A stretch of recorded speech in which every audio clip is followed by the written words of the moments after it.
लाठी को फेंको। हजरत मूसा जब लाठी को फेंकते हैं तो इतना बड़ा सांप उस डंडे से बनता है कि जादूगर के जितने भी सांप थे उन सारे सांपों से अकेले मुकाबला कर लेता है।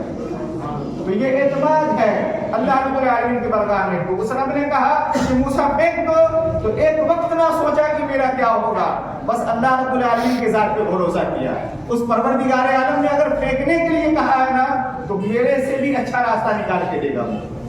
और इससे भी आगे बढ़े तो हजरत मूसा अलैहिस्सलाम जब दरिया नील के करीब पहुंचते हैं, है ना, फिरौन से जब लड़ाई हो जाती है और जब वहां पे पहुंचते हैं तो अल्लाह रब्बुल आलमीन की बारगाह में अर्ज़ा करते हैं कि मौला अब तो आगे समंदर है, अब क्या मामला है, अब क्या करूं। तो अल्लाह रब्बुल आलमीन के बारगाह से फिर ये निदा आती है कि मूसा अपने डंडे को उस पानी पे मारो, समंदर के तह पे मारो। हजरत मूसा अलैहिस्सलाम बगैर कुछ सोचे और बगैर कुछ समझे अपने डंडे को उस समंदर के घाट पे मारते हैं और वहां से रास्ता बन जाता है, वहां से रास्ता बन जाता है। भला ये भी हो सकता है कि कोई बंदा डंडा मारे पानी पे और रास्ते बन जाए, लेकिन ये भरोसा किन पर था, सिर्फ अल्लाह रब्बुल आलमीन पर, कि वो परवरदिगार आलम अभी नहीं बल्कि वो अल्लाह रब्बुल आलमीन हमारे लिए कभी भी रहमतो फजल और कमाल की बारिश अता फरमा सकता है। लेकिन हमारा उम्मीद हो तब तो, हमारा यकीन आज सिर्फ इस पे जाके टिका हुआ है कि अगर आज हम ना कमाए और ना भागे ना दौड़े तो फिर हम कल भूखे मारे जाएंगे। मैं बारहा ये जुमला बोलता हूँ, बारहा बोलता हूँ कि जिस तरीके से हम आज रिस्क के पीछे पागल बने हुए हैं कि एक दूसरे का माल हड़प के खा जाते हैं, एक दूसरे के जायदाद को हम अपने जिम्मे कर लेते हैं। अगरचे कोई हमसे कमजोर है तो हम उस पर अपना जुल्म और रोब और दबदबा जाहिर करते हैं। याद रखें कि अल्लाह रब्बुल आलमीन की बारगाह में उस वक्त भी पकड़ होगी जब वो बंदा आपको तो कुछ नहीं कर सकता है, लेकिन वो अपना सारा मामला और सारी बातें सिर्फ अल्लाह रब्बुल आलमीन की बारगाह में कह दे कि मौला मैं तेरा बंदा हूँ, इससे मुकाबला तो नहीं कर सकता, लेकिन तू मेरा भी मालिक है और उसका भी मालिक है, तो अदल फरमा दे। तो याद रखें कि जब अल्लाह रब्बुल आलमीन हिसाब लेगा और उसका अदल फरमाएगा तो हम तो दूर की बात है, हमारी नस्लें उसका भरपाया नहीं कर सकती, हमारी नस्लें उसका भरपाया नहीं कर सकती हैं। और हम बस यही कि रिस्क आ जाए, किसी का माल हड़प ले, किसी की दौलत ले ले, है ना, और किसी के बारे में हम कुछ भी कह के गुजर जाए। क्या सोचते हैं हम कि ये दुनिया फानी है और इस दुनिया से हमें मर के जाना है, तो कोई पूछने और जानने वाला नहीं है।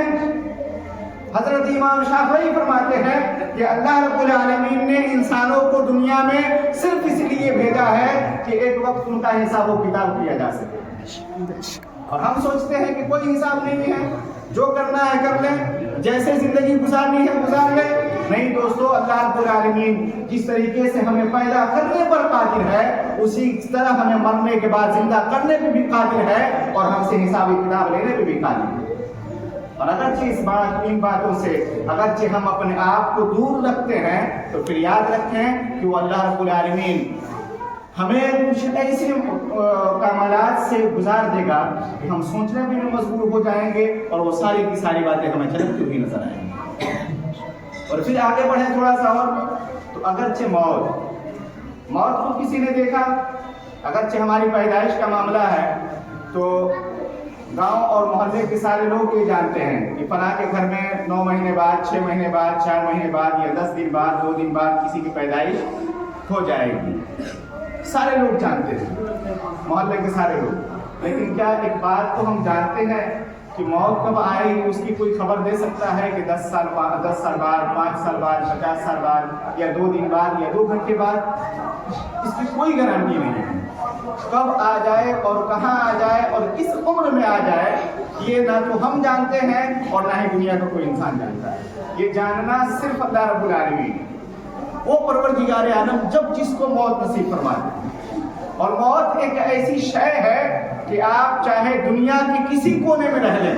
अगरचे वक्त मुतय्यन हो जो और वो वक्त पूरा हो गया है, तो आप दुनिया के सबसे महंगे बिल्डिंग में रह लें, सबसे आला मकान में रह लें, फिर भी मौत आके रहेगी। क्यों? इसलिए कि अल्लाह रब्बुल आलमीन ने इस वक्त को हमारे लिए मुक़द्दर कर रखा है और ना ही तो इससे घटाया जा सकता है और ना ही बढ़ाया जा सकता है। और एक ये भी सच्चाई है कि मौत का जो हम लोग इंतजार करते हैं कि मौत, नाम सुना है कि मौत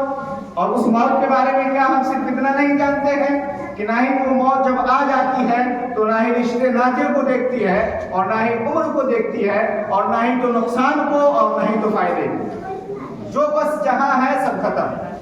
اب اس کے بعد کچھ بھی نہیں ہو سکتا ہے، چاہے لاکھ روپے اور دولت اور پیسے کیوں نہ پڑے ہوں، لیکن انسان دنیا کی ساری چیزیں خرید سکتا ہے، لیکن اگر جو کچھ خرید نہیں سکتا ہے وہ موت ہے کہ اس کا کوئی سودا نہیں ہو سکتا ہے۔ اور اگرچہ اس سے ہم نہ بلد ہیں، اگرچہ اسے ہم جاننے کی اور سمجھنے کی کوشش نہیں کرتے ہیں کہ اس دنیا میں ہم سے زیادہ بے وقوف انسان اور کوئی نہیں ہے۔ اس پروردگار عالم نے، اللہ رب العالمین نے ہمیں اس دنیا میں صرف موت کی تیاری کرنے کے لیے کہ موت آنی ہے اس کی تیاری کر لے جا کر کے دنیا میں، تو ہم دنیا کی ساری تیاریاں کرتے ہیں لیکن موت کی تیاری کو چھوڑ کر جاتے ہیں۔ اپنے جسم کو سجانے رچانے، اپنے گھر کو بسانے، اپنے بزنس کو آگے بڑھانے، ہر کام کے لیے ہم کوشش کرتے ہیں، لیکن اگرچہ کسی چیز کی کوشش نہیں کرتے ہیں تو ہماری زندگی میں ہے رب کی رضا۔ اللہ کی رضا کے لیے ہم نے نہ ہی تو ایک وقت نکالا ہے اور نہ ہی ایک لمحہ نکالا ہے کہ اس سے ہمارا رب راضی ہو جائے۔ ہم نے ہر چیز کے لیے وقت نکالا ہے، اپنے دوستوں کو بھی وقت دیا ہے، اپنے ماں اور بہنوں کو بھی وقت دیا ہے، لیکن اللہ رب العالمین کی رضا کے لیے کبھی وقت نہیں دیا ہے۔ اور پھر جب ہمارے سامنے یہ معاملہ پیش آ جائے